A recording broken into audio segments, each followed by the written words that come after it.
So, there was a report done in the Defence Forces on bullying and harassment, and from an outsider's point of view, they might think that the military is all about being robust, aggressive, strength of character, honour, and all that.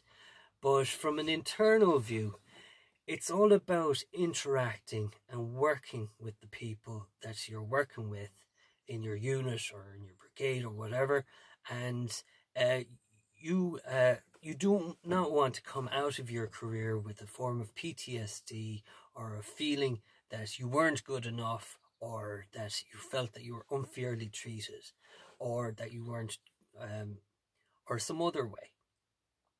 So, from my point of view, bullying and victims, it's usually formed in their youth.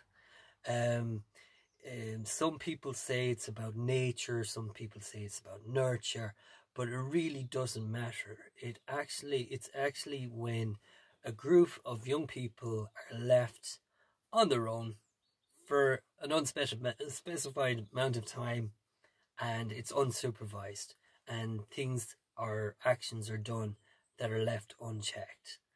Um, Examples being, for example, if a young person is anxious, say, and they want to be part of the group, so they say something absolutely outrageous, something really perverse, and they get a positive reaction from the group. They feel that that person would then go on thinking that, oh, in order to stay part of this group, to stay popular, I have to say or do this particular act over and over and over again. And of course, it's fine when they're young, or well, it's not fine at all, but when they keep doing that over and over again, and it's left unchecked, and then they grow up into adulthood and they start doing it again and again, sooner or later somebody's going to call abuse, and that person is going to find themselves being disciplined or in need of counselling. Again, if you go back to the young person again, maybe that person is from a good background. Maybe that person has everything going for them at the moment, and they're tall, they're good looking, and they say something and the whole group listens to what they have to say. That young person, they could say something cheeky, something cocky, and they get this feeling of I'm better than everybody kind of vibe. And of course, they use it over and over again. They perfect it, they work on it, and then later on in life, when they're adults, they're called out, and it turns out it was a form of abuse. In those particular cases, really, you can't blame the teenagers for doing that. It's the problem is they were left unchecked. They simply never realized what they were doing was either perverse or cheeky or overdone, and they came out of it, and they went into adulthood, and things were the wrong way. Of course, it doesn't matter what background they're in, whether it's a bad background or a good background. Some teenagers suffer trauma, various forms of trauma, be it physical, emotional, psychological, sexual. There's a lot of trauma out there in some kids, and in their youth, they experiment, they try to figure out what was done to them. They'll do it onto others, for the whole purpose. I wouldn't even say it's for pleasure. It's for them to try and figure out what was being done to them, you know. And in those cases, you have to catch them when they're young, because when it goes into adulthood, that's where it gets very, very serious indeed. Again, it's not just about their behavior. Well, it is all about their behavior when you think about it from the victim side. For example, if that young person is anxious and the group, he tries to interact with the group, it happens negatively, that young person then clams up, doesn't say anything. And all through their youth, they can go through, they keep coming up to that line and they're afraid to cross it. Nobody's ever encouraged them to cross it. And of course, when they go into adulthood, they could be working, they could be in their career, and they've always got this feeling that they're not good enough, that their say isn't good enough.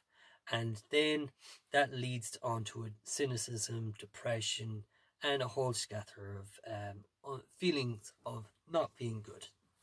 So, yeah, from the point of view of bullying and harassment, it starts in the youth, and there's many ways to counteract that.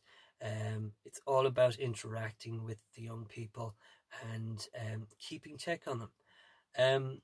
As for us as adults, as you know, we've all been victims, we've all been bullies. You know, we've crossed lines, we've crossed other people's lines, other people have crossed our lines. When we come into situations like that, it's important to get an outsider's perspective on it. That way, for example, if you're feeling a victim, or if somebody is blaming you for being too energetic or too abusive, by calling in an independent person like a counsellor, it only takes them 5 minutes of an interview, and they quickly realise whether you're pushing people's lines or you're failing to cross certain lines. And then by talking to those professionals, they will show you a whole spectrum of different options that you can take that will help you get over that line, or to help you realize that you're crossing somebody else's line.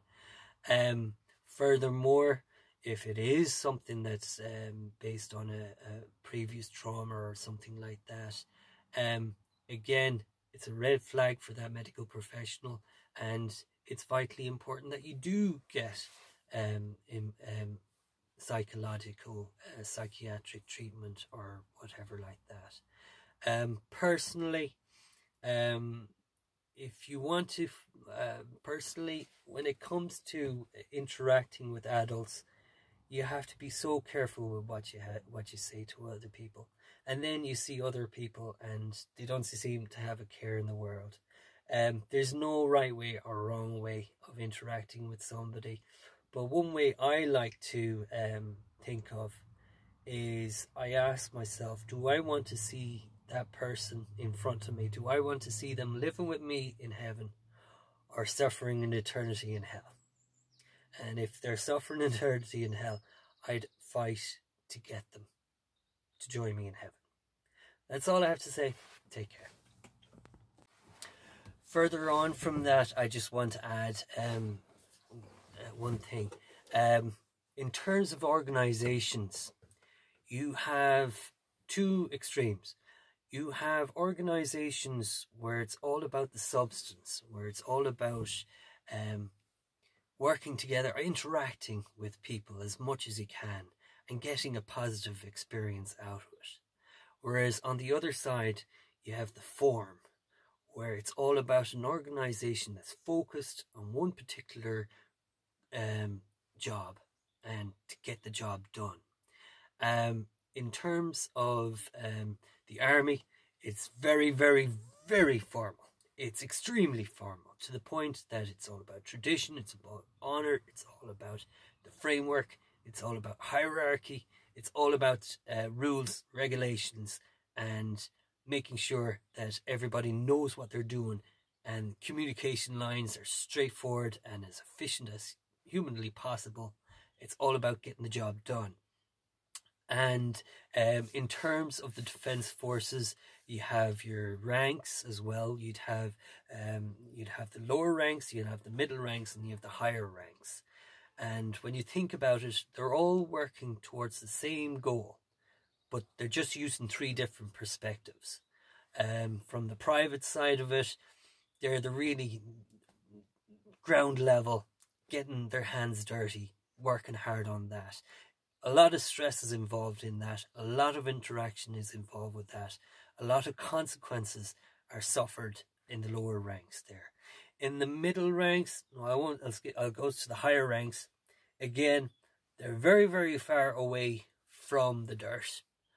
They're looking at it, the same issues, but they are stressing so hard about how to get this done as safely as humanly possible. How do we plan, organize, and coordinate things as positive, that'll have a positive outcome to it, that everybody will get the job done and come home safely.